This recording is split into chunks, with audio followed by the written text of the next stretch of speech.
Among the rulers of recorded history, few embody the will to mastery as completely as Basil II, Emperor of the Christian Roman Empire we now call Byzantium.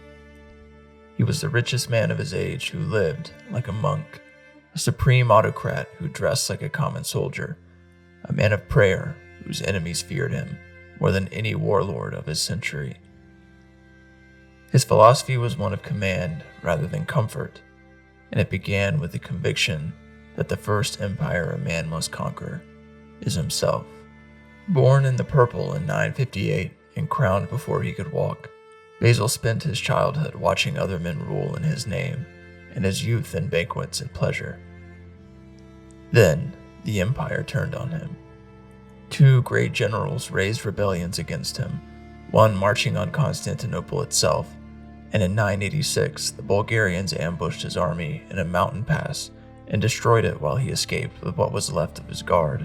After this, he turned on his old life with the same force he would later turn on his enemies. He bent himself entirely to the work of ruling and never looked back for 4 decades. The foundation of everything that followed was self-conquest. Basil ruled the wealthiest court on earth and needed none of it. He wore no crown. In daily life, he dressed like a veteran soldier, ate simply, slept little, and never married. He understood that every appetite a ruler serves becomes a handle by which he can be held, and that the man who needs nothing can never be bought, flattered, or steered. His rivals displayed power through excess, but Basil displayed it by being the one man in the empire on whom nothing worked. He renounced pleasure because he refused to take orders from anything or anyone, including his own appetites. He held that the strong existed to carry weight, and he loaded them accordingly.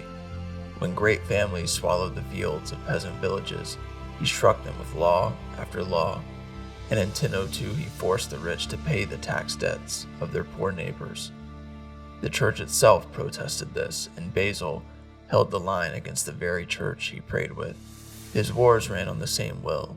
Against the Bulgarian Tsar Samuel, he campaigned for nearly 3 decades, fortress by fortress in every season, the way the sea takes a coastline, without haste or pause, and without the possibility of being stopped. Other kings sought the single day of glory, but Basil sought the permanent removal of his threats. The war ended at Cladion in 1014, when Samuel's army was crushed and 15,000 prisoners fell into Basil's hands. He blinded them, leaving one man in each 100 with a single eye to lead the others home. And when the Tsar saw his soldiers walking back to him, he collapsed and died within days. And Europe never forgot it. And then, with all of Bulgaria his, and no power left on earth to check him, Basil did the only thing total victors can afford. He took the land without reprisals, honored the Tsar's family, brought Bulgarian nobles into his own service, and preserved the Bulgarian church under its own archbishop. Mercy from him was a display of surplus strength and the gesture of a man so completely victorious that he had nothing left to prove. Then he traveled to Athens and knelt before the Mother of God in the Parthenon, by then a Christian church. We must understand what kneeling was to Basil, because he bowed to no man living. He had broken every rival who reached for his throne. No court or magnate or church council could bend him. He knelt before exactly one king, the one he believed had assigned him his watch. At Abydos he had ridden into battle with the sword on one hand and an icon of the Mother of God in the other, trusting that the icon was his surest protection. A man who answers to heaven alone is a man no earthly power can command.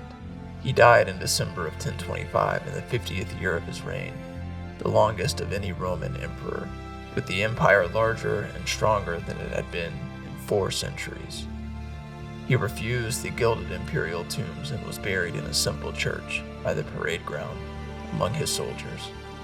The most powerful man alive wrote his own legend in a single line, that no one ever saw his spirit rest, and he kept vigil through every watch of his life, guarding the children of New Rome.